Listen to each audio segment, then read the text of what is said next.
Chapter 11. It was because of the pipes. I know that now. My little corner of the art department that no one wanted to sit in. The one far away from any light source. It wasn't just that it was small and cramped. It was that the pipes in the building ran up the wall and overhead. They made a clanging sound when the temperature changed or when a valve was turned somewhere. But it wasn't something I thought I should find annoying.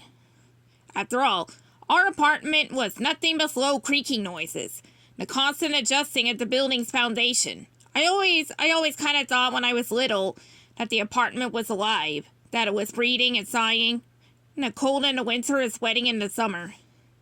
So the pipes making the odd noise as I sat and worked in my corner that night really didn't even make me blink. Didn't make me look up until they did. It started with a bang, like the saying. But this time, literally, I was hunched over working on perspective. Drawing, lots of lines. It wasn't going too well. It had been a long day and I was tired. But I was determined.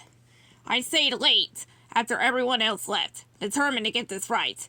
And every time I got a little tired or bored, I had this vision of Mr. Drew pushing me over the edge of the catwalk. Yeah, maybe that wasn't exactly the best thing to see. And maybe folks would say he had a strange way of motivating staff. But I sure as heck didn't think he meant it that way. After all, we'd gone out to dinner last week. Talked like real friends. It was just a joke. That's all. But still, it did work. It shaken me up, but refocused me. And so there was a moment I was drifting, my eyes getting a little heavy. When suddenly I imagined that I was falling toward, the floor of the stage, and at the exact moment I hit it, a loud, forceful bang clanged over my head. It threw me back so far, I was in my chair, I almost tipped over.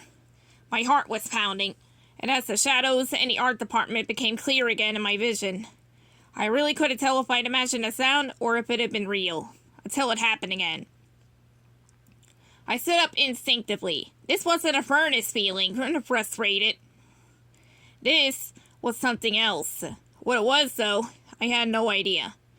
Well, the one thing I did know was that it was none of my business, so I sat back down to focus on my paper. That's when the moaning started. It wasn't like wind in trees or like the creak of floorboards. When a neighbor needs to use the bathroom, it was like an animal. Like when a starving dog howls in an alley. But not like that exactly. Like that. But also like when a cat sees an enemy and releases that sound from deep inside its gut. And maybe also the hint of a single low note played on a violin. It was not like anything I heard before. And I was curious. I also remembered what Mr. Drew had said.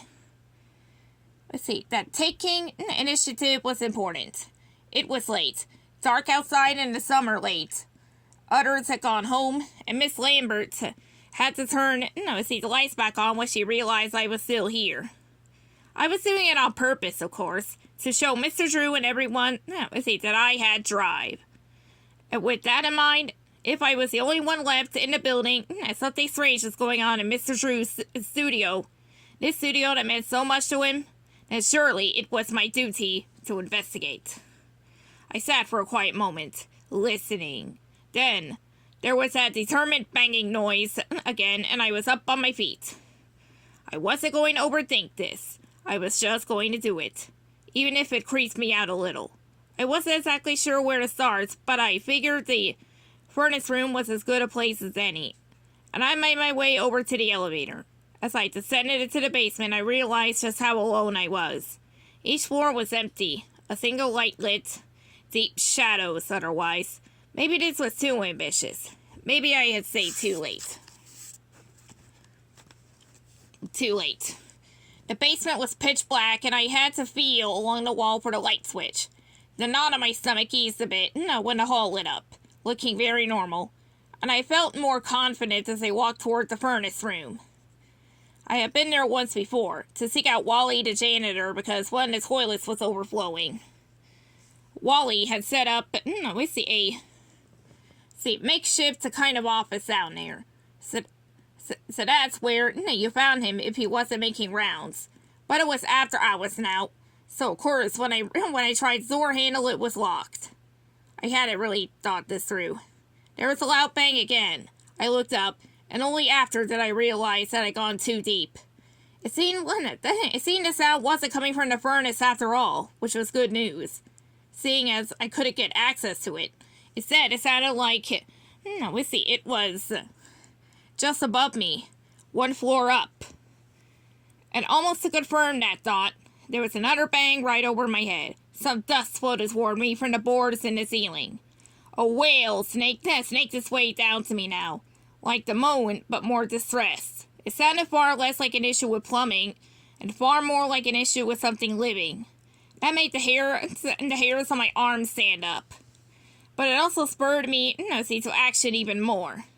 If this was someone in trouble, not just a pipe acting up, then I needed to hurry. I needed to help. I flicked off the switch as I leapt back into the elevator. I felt nervous watching the walls drop down slowly as I rose up. As the floor at the next level materialized, I noticed my breathing was shallow.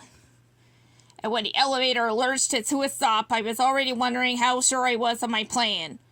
But I stepped out into the dark hallway and flicked on a switch. Again, the brightness made me feel a little less unsure. The wail came floating toward me again.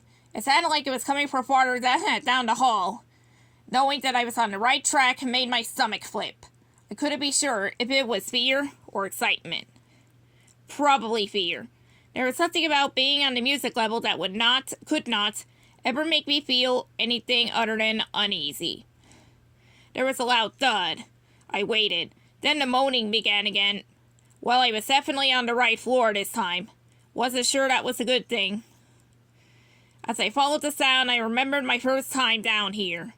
Lost in a maze of hallways. When I turned a corner and came upon a set of stairs heading downward, I felt a sense of dread pour over me. Hanging at the bottom of the stairs was a sign with the words infirmary written on it. An infirmary? Didn't know the studio had one. I walked slowly down the stairs as they creaked beneath my feet and into, the infirmary's foyer. The room was fairly large with hard wooden chairs, a bed off to the corner, and a desk covered with charts against the wall. The walls were generally bare, except for a, yellow wing poster placed without much near the waiting area. It was a picture of Bendy dressed as a doctor.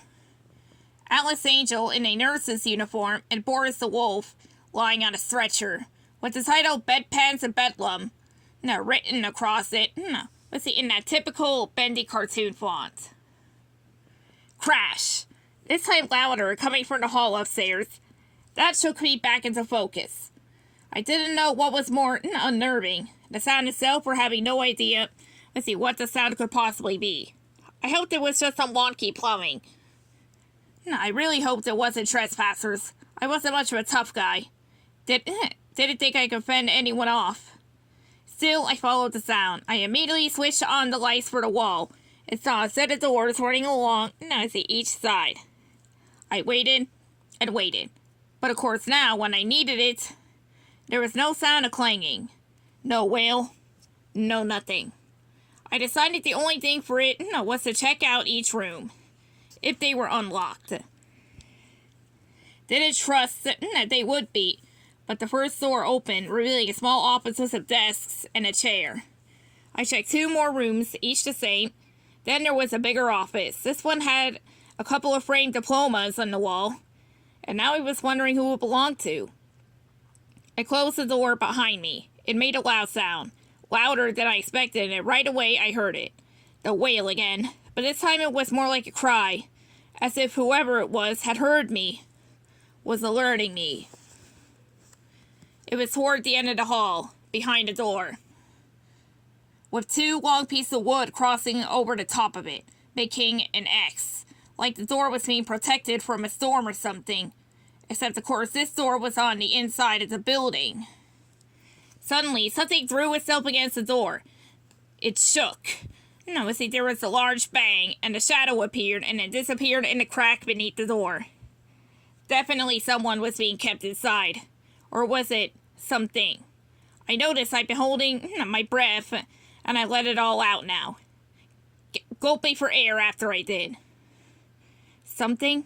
Like an animal? Like a ghost? That was stupid. I just needed to see it with my own eyes. No, that whatever it was made perfect sense. Now, stopped my imagination from making things into a bigger deal than they were. The wail began again, this time definitely coming from behind the door. Up close, there was something to it that felt different. Almost sad. Almost like crying. But not human crying. Animal crying. It sounded helpless, and I felt bad for it. About as bad as I felt scared of it. I reached out slowly and tried the door handle. It was locked. Of course it was. Who would keep a door unlocked with something like that behind it? The lock should have been a sign. Not even a sign, really. It wasn't magic.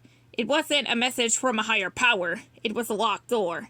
And a locked door means keep out. Unless you have the key. I thought about Dot. I thought about her key. It didn't seem likely that a copy of the key to this door would just be lying around anywhere. Especially not when all the other doors were unlocked. This was a room you weren't supposed to get into, I wondered. I never actually, asked her. But the fact that Dot could just unlock a room in the basement and then a storage closet seemed to mean that this was one of those keys that could open many locks. A master key. There were a lot of thoughts running through my head in the following moments. There were worries, and of course, that feeling that I shouldn't be doing this. But at the same time, I can't tell you why. I felt this drive. I didn't even feel like it had anything to do with Mr. Drew anymore. I needed to sniff this out. As I found myself in the story department going through Dot's desk, I figured she'd be impressed with me and wouldn't mind me doing this. She'd probably have encouraged me if she had been here. Probably would have brought the key along, just in case a situation like this happened. And there it was, in her bottom drawer in the pages of a copy of The Complete Works of Sir Arthur Conan Doyle. I don't remember how I made it back to the door with the X across it. I don't remember the dots they had. Maybe I once remembered them, but the way my mind is now, all mixed up, I don't really know. I just know that I was there.